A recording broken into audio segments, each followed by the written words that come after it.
Kabir went silent after not getting any response from me, perhaps understanding that I do not want to answer those questions yet. He just sat there silently, holding my hand in his as if I would disappear if he let go even for a second. I tried to remove my hand from his hood, but he just tightened his grip, not letting go. He also peppered light pecks and kisses all over my palm and fingers, making me feel things I didn't want to acknowledge. At this point, I just didn't know what was happening with me or in my life. First meeting these two when I least expected it, then all those anonymous messages, the stalker moving out, and now this. I just couldn't understand why everything now. Sometimes I doubt that it's all connected, but what's the reason? Why is it happening when we all are together? Could it be knock? A knock came on the door, broke me out of my reverie, making me look towards the door. There stood Ishbai holding the door hand. Looking at Kabir, he raised his eyebrows, silently asking for an update on my condition. There is someone who wants to see you, Karthi. Ishbai spoke, making me confused about who would want to meet me. No one knows I am in hospital, of course, except my colleagues. The door opened wide, and my eyes flew open as I saw the person standing with Ishbai. Actually, I whispered, my voice very bit surprise and confusion. There stood my sister with concern, worry, anger, and whatnot emotions. What is she doing here? How did she know? Shit, I thought to myself. Which hospital is this? I asked in a low voice to Kabir, but it looked like she heard as her eyes hardened. Before Kabir could utter a word, she spoke. वही hospital जहाँ मैं काम करती हूँ. Her voice was strict, sending shivers down my spine. I felt Kabir's hold loosening from my hand as she took slow steps towards me, and I closed my eyes, ready to take whatever's coming my way.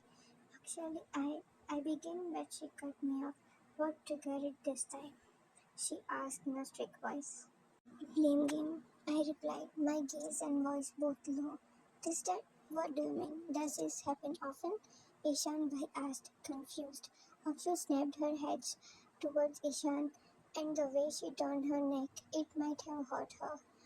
Feeling her heated gaze, Ishan Bhai shut his mouth, knowing that if he didn't, she might force him to. Kabir was about to open his mouth, but Akshu beat him to it. She's been shutting people up quite too much nowadays. ये सब ना तुम लोगों की वजह से ही हो रहा है. ये इसका ट्रॉमा है. कुछ चीज़ें इसके दिमाग और दिल में इस तरह बैठ गई है कि ये चाहकर भी उसे मिटा नहीं सकती. Her words hung heavy in the room, a tense silence following. I could feel everyone's eyes on me, a mixture of guilt, concern, and confusion. Akshali's eyes burned with anger as she looked around the room, her voice rising with each word.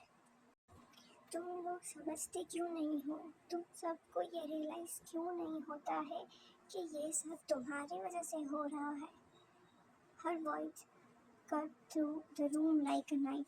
She continued, her voice trembling with fury. तुम लोगों को अंदाजा भी है कि ये सब क्या असर डाल रहा है कार्तिक पे? कभी सोचा है उसके बारे में? Kabir's grip on my hand tightened again, and he looked at Akshali with a determined expression. We will support her, he said firmly. We will do whatever it takes to help her heal. Support? Akshali's voice was almost a shout now. ये support तब कहाँ था जब उसको ज़रूरत थी. अब याद आ रहा है जब उसका हाल ये हो गया है. Kabir flinched at her words, the guilt evident in his eyes. I know we failed her before, but we won't make the same mistakes again. We are here now, and we will make it right. Akshali's anger didn't waver. She stepped closer to Kabir, her eyes locked onto his. You better mean it, Kabir. Karti has been through enough. She needs people who will stand by her no matter what, not just when it's convenient. Then she looked at me with emotions I couldn't decipher, but the moment our eyes locked, I knew what her next words would be. And you, she narrowed her eyes and continued. How did you end up here? You were on leave, then how come you are here? And why are these two here? I first glanced at Kabir, then at Ishanbhai, who stood there with a blank face but with curiosity and confusion still in her eyes. पता है mummy को कितनी चिंता हो रही थी जब तुम कॉल रिसीव नहीं कर रही थी। उन्होंने मुझे फ़ोन किया कि मैं तुम्हें जाकर देखूं, पर महारानी तो यहाँ है। Her voice dripped with mockery and sarcasm, and I closed my eyes, releasing a sigh. I prepared myself to answer her. I could feel Kabir and Ishan's eyes confused gaze, but I ignored them for now. Akshay, I started. I remembered something regarding the case and went to the office. And in the hurry, I forgot to call Ma. Then all that happened, and here I am. But how did you know I am here?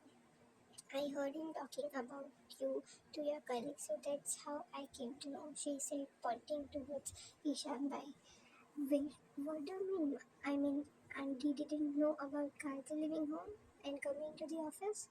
Kabir asked, his voice a bit cold, his hands now in his pocket. Wait, when did he leave my hand? At this, Akshu locked her eyes with me. I pleaded her with my puppy eyes to not tell them anything, but who am I kidding? She moved up. What? Kabir replied almost immediately with a frown. Shally nodded to his square eyes locked with mine. But why? क्योंकि जब से तुम दोनों उसके life में आए हो तब से वो बहुत कुछ छुपाने लगी है और बहुत कुछ हो भी रहा है जिसकी किसी को कोई खबर नहीं है. Shali's voice was firm, her anger barely contained. Kabir looked at me, his expression a mixture of confusion and concern. What is she talking about, Karthi? What have you been hiding? I do not think we are that close to share our personal matters with each other, Mr. Malhotra. The room fell silent. Everyone was taken aback by my response. Even Akshay looked a bit stunned, but somehow she knew where this was coming from. Kabir's face hardened, a flick of hurt crossing his eyes before he masked it. If that's how you feel, Karthik, then I respect your boundaries. But know that now we are not leaving you. Not at all, whether you believe it or not. I just kept staring at Akshu, not responding to Kabir in any way. Before anyone could speak, the door opened and a doctor with a nurse came in. Excuse me, we need to check on the patient. Please wait outside. I watched Kabir and Ishan exchange a glance, nod, and then leave the room. Akshu stayed with me since she works here and wants to know my condition.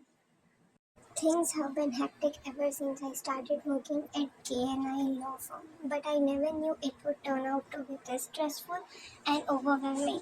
Starting from the first day, it was a shocker for me to know about them owning a law firm, which happened to be my dream workplace. The second day was emotional, the following week was stressful because of the case, and now the next week was fearful and filled with distress because of the anonymous messages and that stalker. Then this clue and Trisha's outburst have left me to deal with my trauma and inner turmoil. And today is even more hectic and stressful. Dealing with this Rajput lady is trying to teach a buffalo. कुछ बताने तो को क्या, कुछ समझने को भी तैयार नहीं है. It's been 2 days since I was discharged from the hospital on the same day, and it took everything in me to convince my little cyclone that I would be able to live on my own because she was reluctant to take me back home. But I somehow convinced her not to tell anything to her parents. And today we are dealing with Mrs. Malini Rajput to get her to open up about her hidden son. But she is not ready to open her mouth.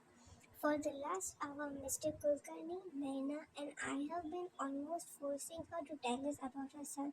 She is adamant on not telling us anything about her son.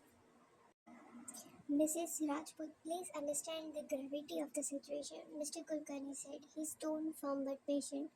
Your son's involvement could be the key to solving this case. We need your cooperation. Mrs. Rajput crossed her arms and looked away, her expression stony. I have nothing to say about my son. He is not involved in any of this. I heaved a frustrated sigh. This was more difficult than expected. When we asked her about her son, she straightforwardly denied answering anything regarding him, and somewhere this was suspicious. Why would someone deny something if they were innocent?